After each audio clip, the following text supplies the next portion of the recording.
ভারতের রাজনীতিতে ক্রমেই সক্রিয় হয়ে উঠছে বিরোধী শিবির। এবার বিজেপি সরকারের বিরুদ্ধে সরাসরি লড়াইয়ে ডাক দিলেন মমতা বন্দ্যোপাধ্যায়।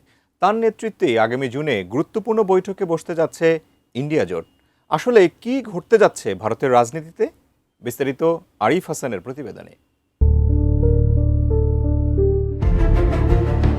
টানা ৩ মেয়াদ ধরে ভারতের ক্ষমতায় রয়েছে নরেন্দ্র মোদীর নেতৃত্বাধীন বিজেপি সরকার। অন্যদিকে দীর্ঘদিন ধরে ভারতের রাজনীতিতে দুর্বল অবস্থানে রয়েছে রাহুল গান্ধীর নেতৃত্বাধীন কংগ্রেস। এমন বাস্তবতায় আবারও মোদী বিরোধী শক্তিগুলোকে এক মঞ্চে আনার উদ্যোগ নিয়েছেন মমতা ব্যানার্জি। আগামী জুনের প্রথম সপ্তাহে ইন্ডিয়া জোটের গুরুত্বপূর্ণ বৈঠক ডাকা হয়েছে, যা ঘিরে নতুন করে আলোচনা শুরু হয়েছে ভারতীয় রাজনীতিতে। তবে এই উদ্যোগটি এসেছে পশ্চিমবঙ্গে বড় রাজনৈতিক ধাক্কার পর। দীর্ঘ ১৫ বছরের তৃণমূল শাসনের অবসান ঘটিয়ে রাজ্যে প্রথমবার সরকার গঠন করেছে বিজেপি। এমনকি নিজের আসন ভবানীপুরেও পরাজিত হয়েছেন মমতা বন্দ্যোপাধ্যায়। ফলে রাজনৈতিকভাবে অনেকটাই চাপে রয়েছে তৃণমূল কংগ্রেস। নতুন বাংলাদেশ গড়তে এলো জুলফিকার স্টিল। জুলফিকার স্টিল। বিশ্লেষকদের মতে বাংলায় ক্ষমতা হারানোর পর কোণঠাসা হয়ে না পড়ে বরং জাতীয় রাজনীতিতে আরও সক্রিয় হওয়ার কৌশল নিয়েছেন মমতা।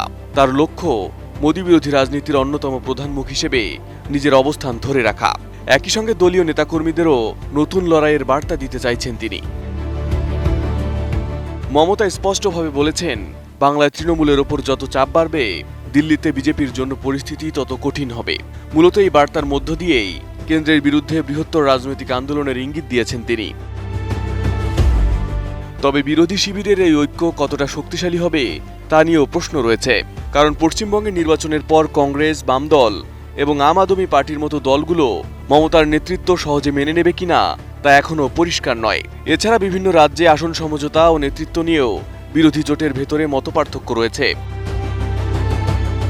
এদিকে বিজেপি দাবি করছে ইন্ডিয়া জোটের ভেতরে বড় ধরনের বিভক্তি রয়েছে এবং বাংলায় জয়ের পর তাদের আত্মবিশ্বাস এখন অনেক বেশি।